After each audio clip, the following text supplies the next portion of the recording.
আজকের কোথাও গিয়ে আমাদের জিদ্দার জন্য কিন্তু গর্ব করার মতন দিন। আজকের কোথাও গিয়ে খাঁকি দ্য বেঙ্গল চ্যাপ্টার যে লেভেলের সাকসেসফুল হচ্ছে এবং নেটফ্লিক্সের one of the most popular show এখন অবধি ট্রেন্ডিং ওয়ানে রাজত্ব করছে, সেইটা দেখে এবং আরও কয়েকটা ফ্যাক্টর আমি এই ভিডিওর মধ্যে কিন্তু ডিসকাশন করব।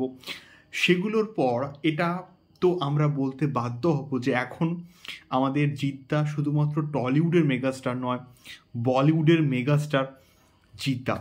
সো হ্যালো গাইজ, আমি Dipen, welcome back to my channel Deep exclusive. So এখন আমি এই ভিডিওর মধ্যে খাঁকি দ্য বেঙ্গল চ্যাপ্টারকে নিয়ে কিন্তু কথা বলবো এবং দুটো বিষয় কিন্তু আমার আজকে চোখের সামনে পড়লো। তো আমার মনে হচ্ছে যে এই পার্টিকুলার দুটো বিষয়কে নিয়ে কিন্তু আলোচনা করাটা উচিত এবং প্রত্যেকটা আমাদের কমিউনিটির কিন্তু প্রত্যেক রিভিউয়ারকে নিয়ে কিন্তু এই বিষয়টাকে নিয়ে কিন্তু কথা বলাটা উচিত। এবং অলরেডি কিন্তু দেখলাম যে মহারাজ কিন্তু একটা বিষয়কে নিয়ে কথা বলেছে। তো প্রথম যে বিষয়টা, যে ফিল্মি ইন্ডিয়ান খুবই পপুলার একজন রিভিউয়ার এবং তার রিভিউ আমরা দেখি, ভালোও লাগে এবং তার কথা বলার টেকনিক আমার প্রচণ্ড কিন্তু ভালো লাগে এবং তার প্রেজেন্টেশন প্রচণ্ড কিন্তু ভালো এবং প্রচণ্ড স্ক্রিপ্টিং করে লিখে কিন্তু তিনি ভিডিওসগুলো বানান। এবং তিনি যখন একটা স্টেটমেন্ট রাখছেন তার ভিডিওতে যে বাপ হ্যাঁ, খাঁকি দ্য বেঙ্গল চ্যাপ্টারের যখন তিনি রিভিউ করছেন, তিনি যে স্টেটমেন্টটা কোথাও গিয়ে রাখছেন যে ব্যাপক বাপ হ্যাঁ, তো তখন কোথাও গিয়ে একটা গর্ববোধ হয় যে বলিউডের বড় বড় তাবড় রিভিউয়াররা যারা বলিউডকে নিয়ে কথা বলে, আজকের নেটফ্লিক্সে জিততে এসছে তাকে রিভিউ করছে, সেই পার্টিকুলার জিনিসটা সেই স্ট্যান্ডার্ডের হয়েছে, সেই জন্যই তো বলছে যে বাপ হ্যাঁ। এবং সেই জন্যই তো কোথাও গিয়ে বলছে, মানে কোথাও গিয়ে একটা পজিটিভ রিভিউজ দিচ্ছে। তো এই বিষয়গুলো না দেখে ভাল লাগে যে বলিউড থেকে বলিউডের রিভিউয়াররা আমাদের বাংলার একটা কাজ, বাংলাকে নিয়ে একটা কাজ, তাকে প্রচণ্ড ভালোভাবে সাপোর্ট করছে, প্রচণ্ড ভালোভাবে অ্যাপ্রিসিয়েট করছে, পজিটিভ একটা রিয়াকশনস দিচ্ছে।